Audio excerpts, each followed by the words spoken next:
모든 성도님들을 또 주님의 이름으로 축복합니다. 특별히 장학위원회 헌신 예배로 드려지는데요. 이 예배가 하나님이 주시는 위로와 또 더 큰 소망을 품게 되는 자리 되시기를 축복합니다. 다 아시겠지만 생각하면 생각할수록요, 하나님께서 일하시는 방식은 세상과 다르다라는 생각을 하게 됩니다. 대표적인 것이 넓은 문으로가 아니라 좁은 문으로, 성경을 보면 세상과는 다르다라는 생각들을 많이 갖게 되는 것이죠. 당연히 넓은 문이 좋습니다. 그러나 항상 하나님은 일반적인 통념을 깨시는 것 같아요. 그런 하나님의 방식을 찾다 보면은요, 생각보다 많습니다. 섬김 받기보다 섬기는 방식을 택하시고요, 대접받기보다는 대접하라라고 말씀하시고요, 높은 길이 아니라 낮은 길을 가라고 말씀하시고요, 화려한 길이 아니라 십자가의 길을 가십니다. 빠른 것보다는 바른 걸 선택하라 말씀하시고요, 외모가 아닌 중심을 보신다고 말씀하시죠. 이런 것들을 성경에서 찾으면은요, 끝없이 찾을 수 있을 겁니다. 그래서 책 중에 예수가 바라본 하나님의 나라라는 책이 있는데요, 저자는 전복된 하나님의 나라라는 다소 과격한 표현을 쓰더라고요. 이 책의 원 제목도 The Upside Down Kingdom, 뒤집힌 왕국이라는 제목입니다. 마치 차가 전복되듯이요, 세상과는 전혀 다른 뒤집힌 세상이 하나님의 나라 같다라고 표현을 한 것이죠. 앞서 나열한 하나님의 방식들이 그것을 반증할 것입니다. 그렇기 때문에요, 세상은 하나님의 방식을 따르기가 사실은 어렵습니다. 굉장히 답답하고요, 느리고 비효율적으로 보이기 때문입니다. 그래서 성경에서도 이것을 미련해 보인다라고 표현을 하죠. 그래서 고린도전서 1장 18절에서도 십자가의 도가 미련해 보이지만 믿는 자에게는 하나님의 능력이다라고 바울은 고백합니다. 이처럼 세상이 미련하게 보는 하나님의 방식이 나타나는 것이 오늘 이 우리가 읽은 단 한 절의 본문입니다. 이 본문이 등장하기 전까지요, 사실 굉장한 역사가 펼쳐지고 또 진행이 되죠. 창세기 1장부터 11장까지를요, 우리는 길지 않지만 그것을 원 역사다라고 이름을 붙입니다. 세상의 근원이 되는 역사라는 뜻이죠. 어떤 나라나 한 민족의 이야기를 다루는 것이 아니라 보편적인 인류 전체의 역사를 다루고 있는 아주 큰 개념의 역사입니다. 여기서 다루고 있는 것이 천지창조, 또 아담과 하와, 최초의 인류, 또 타락, 또 최초의 살인, 그런 타락한 인류로 인한 홍수 심판, 또 언어가 섞이고 인류가 흩어진 바벨탑 사건과 같은 아주 큰 단위의 역사들을 쭉 다뤄갑니다. 그런데 12장 1절로 넘어오면은요, 그런 원 역사에서 갑자기 전혀 특별하지 않은 한 사람의 역사로 그 초점이 확 모아지는 것을 보게 되는 것이죠. 마치 온 천지에 퍼져 있는 햇빛을 돋보기 하나로 쫙 모으면 그 초점이 종이를 태우잖아요. 이 영상 중에서도요, 이렇게 가끔 보게 되는 영상 중에 우주에서 바라보는 지구의 모습, 이런 영상들이 있습니다. 그러면서 갑자기 이 지구를 보여주다가 주민이 되면서 쫙 빨려 들어가는데 지구가 가까워지고요, 대륙이 보이고 바다가 보이고, 그러면서 한 나라에 초점이 맞춰지고, 그러면서 더 들어가서 한 도시를 보여주고 한 마을, 그리고 집, 그리고 사람으로 막 빨려 들어가는 듯한 영상들을 한 번쯤은 보셨을 겁니다. 그런 영상과 같이요, 지금 이 성경이 그런 장면을 우리에게 보여주고 있는 것이죠. 원 역사라는 아주 큰 단위의 역사를 다루다가 갑자기 아브라함이라는 한 사람으로 빨려 들어가는 겁니다. 그렇게 확 초점이 모이는 것이죠. 우리 창세기 12장 1절을 한번 다시 읽어보도록 하겠습니다. 창세기 12장 1절 우리 한번 다시 읽겠습니다.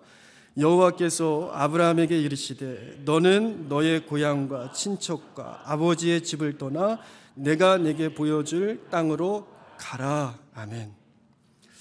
별로 특별한 것이 없는 한 사람에게 하나님께서 말씀하시며 완전히 다른 역사가 시작이 되는 것이죠.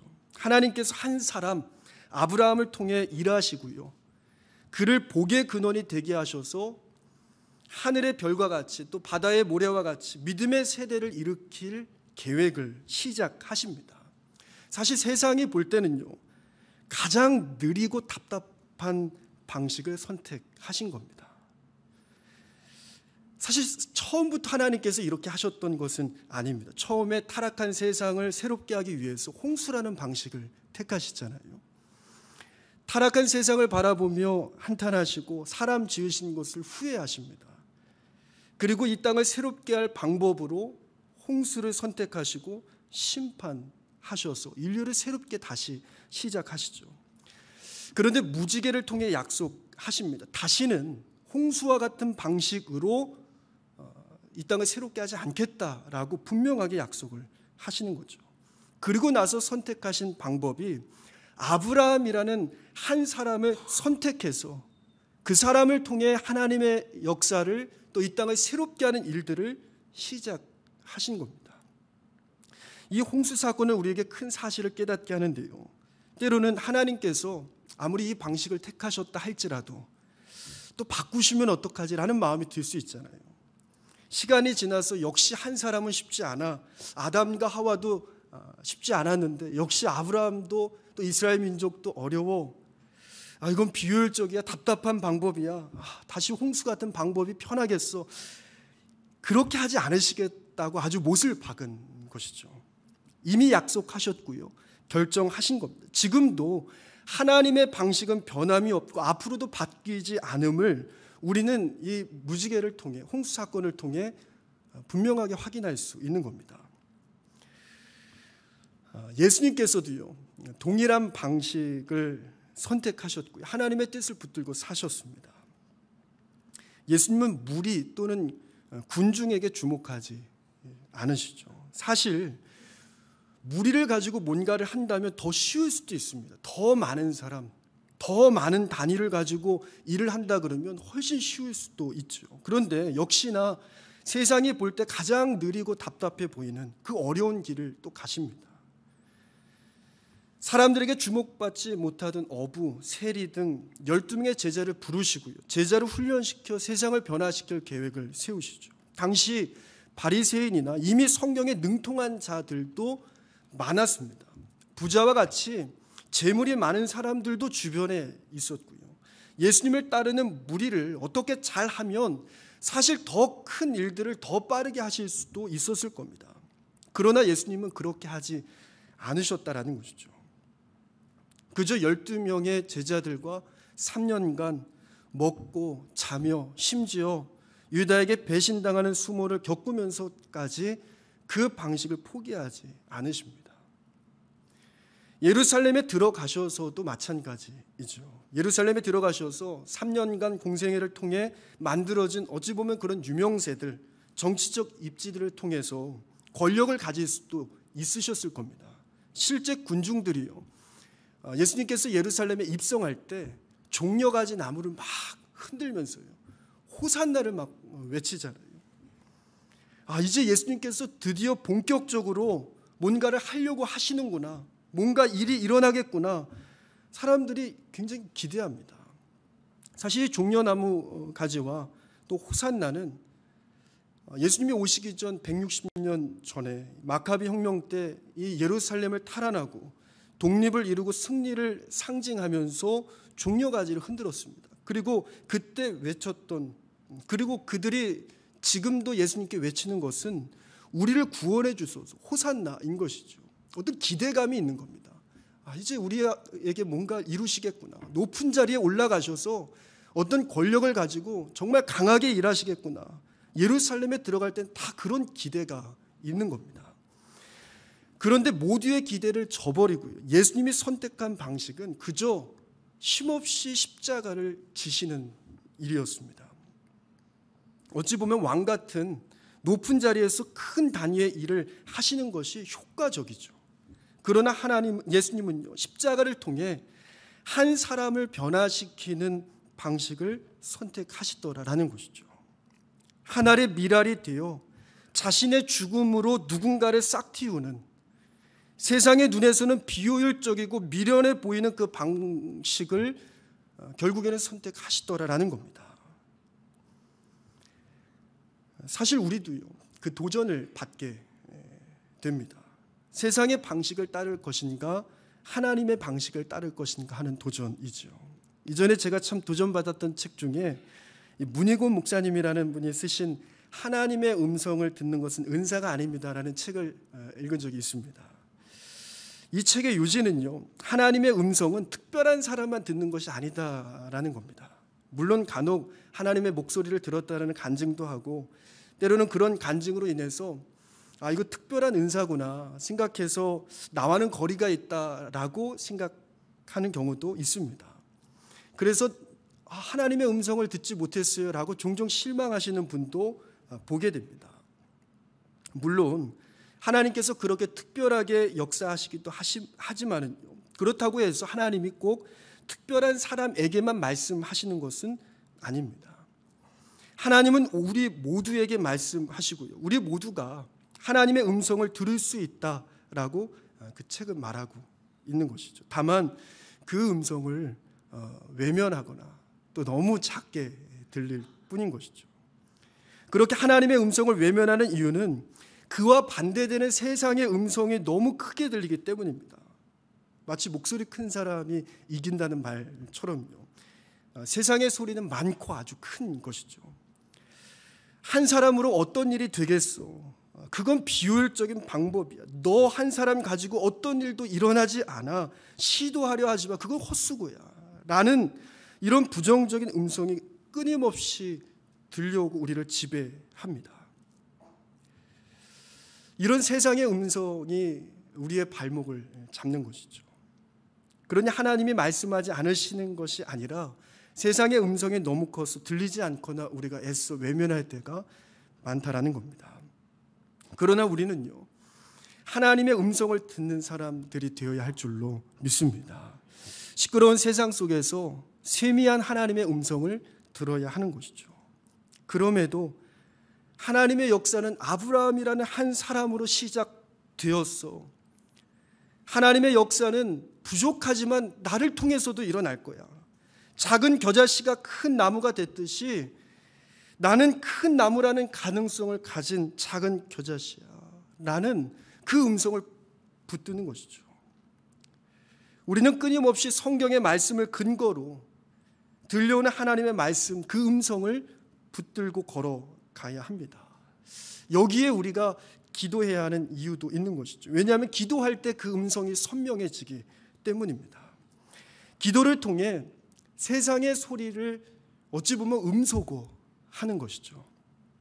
요즘 헤드셋이나 이 이어폰을 보면은요, 노이즈 캔슬링 기술이 아주 잘 돼 있습니다. 제가 한 번은 마트에 이렇게 갔다가 전시되어 있는 그 헤드셋을 이렇게 본 적이 있습니다. 그래서 이게 뭔가 하고 썼다가 정말 눈이 번쩍 떠지는 경험을 한 적이 있습니다. 왜냐하면 그 기계에 노이즈 캔슬링 어떤 잡음을 없애는 기능이 있는데요, 정말 신기할 정도로 쓰는 순간 이 마트의 수많은 잡음들이 싹 사라지고 아주 선명한 음악만 들리더라고요.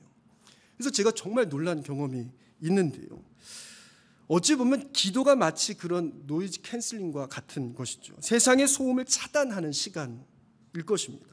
그리고 미세하게 들렸던, 때로는 외면했던 그 하나님의 음성이 점차 분명해지고 선명해지는 시간, 그 시간을 통해 내가 나아가야 할 길, 내가 선택해야 할 방식들이 선명히 보여지는 것이죠. 맞아, 그럼에도 내가 그 길 걸어야지. 맞아, 성경에서 그렇게 써있지. 기도를 통해 우리는 하나님의 음성을 붙들게 되는 겁니다. 예수님도요, 겟세마네 동산에서 간절히 기도하십니다. 십자가를 앞두시고 고뇌하시죠. 할 수 있거든 이 잔을 옮겨달라 말씀하십니다. 그러나 기도하며 오히려 하나님의 뜻을 선명하게 보시고 그 뜻을 붙들고 결국에는 십자가의 길로 걸어가시는 것이죠. 내 자아의 소리, 세상의 소리가 끊임없이 올라오지만 그 소리를 끄고 다시 하나님의 음성을 듣는 자리가 겟세마네 자리였습니다. 그리고 제자들에게도 깨어 기도하라라고 말씀하십니다. 왜냐하면 깨어 기도하지 않으면 세상의 소리에 잠식당하기 때문인 것이죠. 그 소리가 너무 달콤합니다. 더 빨리 갈 수 있다고, 더 효과적이라고, 더 편하다고, 더 안전하다고, 다 그렇게 한다고, 별 볼 일 없는 아브라함 한 사람으로 어느 세월에 세상을 새롭게 하냐고 우리를 끊임없이 유혹합니다. 사랑하는 성도 여러분, 하나님의 음성을 들을 수 있으시기를 주님의 이름으로 축복합니다. 하나님께서는 아브라함 한 사람을 선택하셔서 이 땅을 새롭게 할 계획을 세우시는 분이십니다. 작은 겨자씨를 통해 큰 나무를 만드시고요, 숲을 이루시는 분, 그분이 바로 하나님이시고 그 하나님의 방식을 오늘도 우리는 붙들 수 있어야 됩니다. 제가 이 설교를 준비하면서요, 저희 친할머니가 떠올랐습니다. 저희 친할머니가 연세가 이제 97이십니다. 지금도 이게 건강하게 노치원을 다니고 계시거든요. 코로나가 있기 전에 명절에 다 같이 사진을 한번 찍은 적이 있습니다. 온 가족이 이렇게 모여 사진을 한번 찍었는데 그때 찍힌 인원의 수가 40명이 넘었습니다. 저희 아버지가 8남매시거든요. 첫째부터 넷째가 여자고요, 다섯째부터 여덟째가 남자입니다. 그것도 참 신기하죠. 그 중에 이제 아버지가 남자 중에 둘째, 그러니까 여섯째로 태어난 겁니다.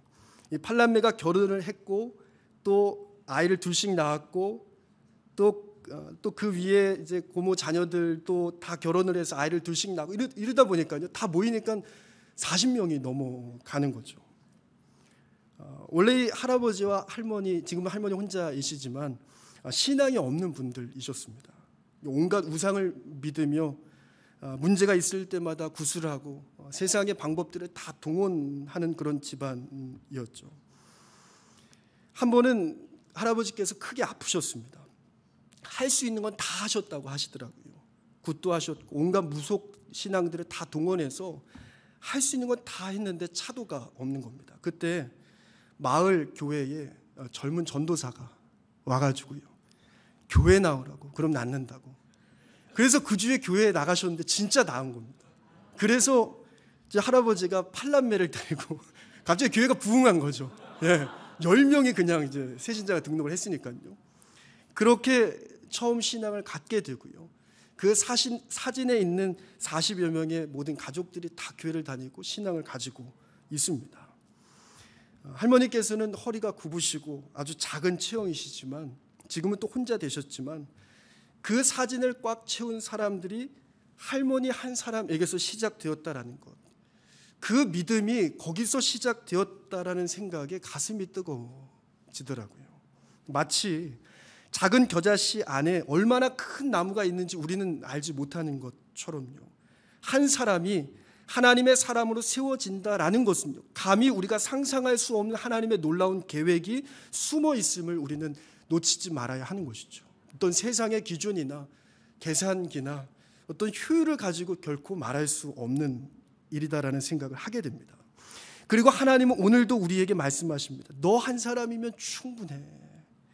내가 너를 통해 이 땅을 새롭게 할 거야. 내가 너를 통해 가정을 새롭게 할 거고, 내가 너를 통해 일터를 새롭게 할 거고, 내가 너를 통해 새로운 역사들을 써 내려갈 거야. 너 한 사람이면 충분해. 오늘도 말씀하시는 것이죠. 그래서 우리 한번 옆에 분에게 한번 말씀해 주셨으면 좋겠습니다. 당신 한 사람이면 충분합니다. 당신 한 사람이면 충분합니다. 네, 오늘 장학위원회 헌신 예배로 드려지고 있습니다. 이번에도 대학부 12명, 대학원 6명, 탈북학생 2명, 목회자 자녀 1명, 배화여중고 3명, 배화여대 6명, 총 30명에게 5,200만 원의 장학금이 지급되었습니다. 이 일이야말로요, 한 사람을 세우는 하나님의 방식을 실천하는 일이라 믿습니다. 2024년 당회 자료를 보면은요, 1981년 지금 1981년부터 지금까지 장학금을 지급해 왔는데요. 무려 44년 동안 지급한 장학금이 23억 9천만 원입니다. 그리고 지금까지 3,221명에게 장학금을 지급했고요. 이번에 지급한 인원까지 하면 3,251명입니다. 세상은 어찌 보면요, 더 효율적인 방법이 있다고 말할 수도 있어요. 실제 눈에 보여지는 당장의 성과가 없을 수도 있습니다. 그러나 한 사람을 세워가는 일이 하나님의 방식이고 우리가 그럼에도 가야 할 길인 줄로 믿습니다. 이 교회를 세운 캠벨 선교사님이 그러하셨죠. 남편과 두 자녀를 잃고 홀로 된 여인이 조선 땅을 밟습니다. 그 한 사람에게서 시작된 일입니다. 그가 시작한 일은 소외된 여자아이들 몇을 교육시키는 아주 작은 일이었습니다. 정말 드러나지 않는 일이죠. 심지어 부모들도 원치 않았습니다. 데리고 교육을 하다 보면 아이가 안 나와요. 그러면 부모가 보내지 않는다는 거죠. 아니, 그 시간에 일을 하지, 그 시간에 집안일을 돕지, 무슨 공부를 하냐고. 그러면 한 명 한 명 그 집에 찾아가서 부모를 설득해서 또 데려와서 교육시키는 겁니다. 그렇게 사람이 세워졌고 그렇게 세워진 작은 한 사람 한 사람들이 지금의 하나님의 역사를 가능케 했음을 우리는 보게 되는 겁니다. 오늘도 종교교회가 감당하고 있는 이 장합 사업을 하나님께서 기뻐하시는 줄 믿습니다. 그리고 그 일을 좀 더 잘하기 위해 세워져서 고군분투하시는 장학위원회 가운데 큰 박수를 보냅니다. 우리 한 번 더 격려의 박수를 했으면 좋겠습니다. 이제 말씀을 정리하면서요, 제가 이전에 목회했던 원대교회에 저는 뒷산이라고 부르는데요, 뒷산에 정상에 가면요 자작나무 숲이 있습니다. 사실 다른 분들은 마음을 먹고 작정해서 찾아오는 곳이 뒷산이었습니다. 그래서 종종 자주 이제 올라가곤 했는데요, 지금은 이 자작나무 숲이요, 원대리만이 아니라 인제를 넘어 강원도에서 주목하는 곳이고 전국에서 그 숲을 보기 위해서 사람들이 찾아옵니다. 1년에 50만 명이 찾는 명소가 됐고요. 4계절 이렇게 다 아름다워서 이제 정말 관광객들이 많이 오는 강원도 인제에서는 관광명소 1위 명품 숲이라고 이름을 붙였더라고요. 자작나무 숲이 있었습니다. 그런데요, 원대교회 성도님들 중에요, 제가 이제 갔더니 자작나무 숲을 본인이 심었다고 하시는 분들이 계시는 거예요. 그래서 이게 무슨 말인가? 아니, 허풍도 이런 허풍이 어딨나? 제가 올라가 봤거든요. 정말 울창하고 이게 정말 높이 뻗어 있고요. 자작나무 하나가 정말 두껍습니다. 그런 숲인데 본인이 심었다 이렇게 얘기하시는 거예요. 근데 알고 보니까요, 실제 35년 전에, 30여 년 전에 그곳에 화전민 분들이 이렇게 사셨는데 정책상 그분들이 이제 다 이동을 하게 된 겁니다. 그러고 나니까 그곳이 완전히 허허벌판이 된 거예요. 정상이고 원래는 숲이 울창해야 되는데 거기에 나무가 다 없는 상태가 된 겁니다. 그래서 이곳을 어떻게 해야 될까 군에서 이렇게 고민을 하다가 나무를 심는데 그때 결정한 나무가 이제 자작나무였던 거죠. 그래서 그 사업을 진행하면서 이제 마을 분들, 가까운 마을 분들에게 이제 공고를 낸 겁니다. 그래서 이런 사업이 있는데 일자리인이 많이들 참여해서 도와달라고 이렇게 해서 마을 분들이 많이 거기에 이제 투입이 돼서 참여를 했던 거죠. 그래서 이제 다 같이 정상으로 올라가서 쭉 일렬로 쓰는 겁니다.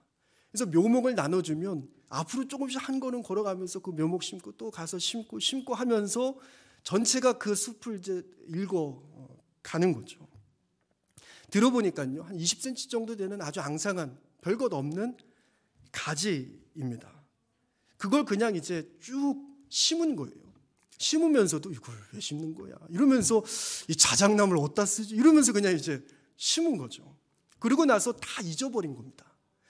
근데 어느 순간 사람들이 거기가 좋다 그러면서 관광지가 아닌데도 사람들이 막 찾기를 시작하고요. 입소문이 나면서 갑자기 사람들이 몰리고 장사하는 사람들이 생기고 그러면서 이제 군에서 관심을 갖게 된 것이죠. 어느 날 보니까요, 거기에 자작나무 숲이 이루어져 있는 겁니다.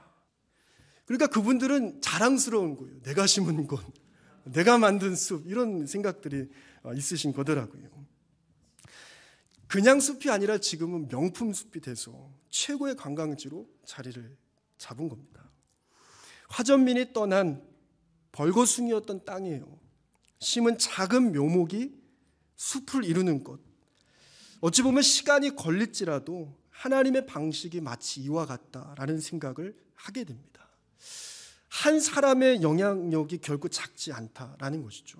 우리 안에 끊임없이 사실은 부정적인 생각들이 있습니다. 우리의 발목을 잡죠. 나 한 사람으로 뭐가 될까? 내가 오늘 세우는 그 한 사람으로 어떤 일이 일어날까? 그것이 효율적일까? 그것이 과연 숲을 이룰 수 있을까? 우리는 여러 가지 생각들을 하게 됩니다. 그러나 아브라함이라는 지극히 평범한 한 사람을 통해 하나님의 역사가 시작이 되고 또 이루어 가시는 것처럼 오늘도 우리에게 말씀하시는 하나님의 음성에 귀 기울여야 될 줄로 믿습니다. 오늘도요, 우리 삶의 작은 묘목을 심으시기 바랍니다. 하나님의 방식은 더디지만은요, 결국에는 숲을 이뤄내는 줄로 믿습니다. 오늘 우리를 통해 또 우리가 세우는 또 기도를 통해 또 이 장학금을 통해 돕고 또한 일으켜가는 다음 세대들을 통해서 하나님의 나라라는 큰 숲이 만들어지는 줄로 믿습니다. 오늘도 우리 안에 다시 그 믿음을 회복하며 다시 그 하나님의 나라를 바라보며 함께 기대하며 더디더라도 그 방식으로 그 길을 오늘도 걸어가는 우리 모든 종교교회 성도님들 되시기를 주님의 이름으로 축복합니다. 기도하겠습니다. 하나님, 오늘도 다시 한 번 더 하나님의 말씀을, 그 음성을 붙듭니다. 세상의 소리가 아니라 미세할지라도 하나님께서 일하시는 일들을 우리가 기대합니다. 우리가 하는 일이 당장의 성과가 없을지라도, 보여지는 것이 없고 더딜지라도 끝까지 하나님의 나라를 또 하나님의 하시는 역사를 바라보며 걸어갈 수 있도록 인도하여 주옵소서. 예수님의 이름으로 기도드립니다. 아멘.